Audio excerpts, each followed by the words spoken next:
Pinapalakas ng Philippine National Police ang integridad, disiplina at kapakanan ng mga pulis sa ilalim ng Integrity Monitoring at Moral and Welfare Components ng PNP Focus Agenda para sa 2026.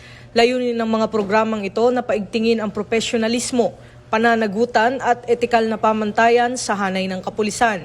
Ayon kay Acting Chief PNP Police Lieutenant General Jose Melencio Nartates Jr., hindi lamang pagpapatupad ng mga patakaran ang focus ng PNP, kundi ang paghubog ng kultura ng accountability, malasakit at katatagan.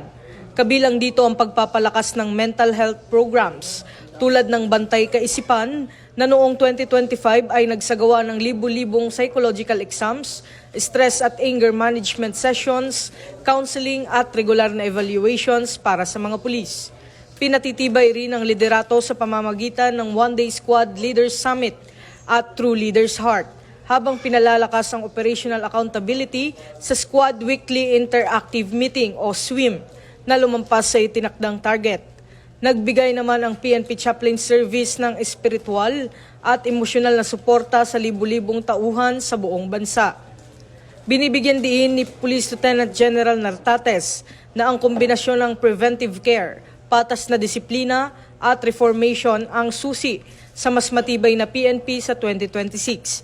Isang organisasyong may integridad at malasakit patungo sa bagong PNP para sa bagong Pilipinas, serbisyong mabilis, tapat at nararamdaman.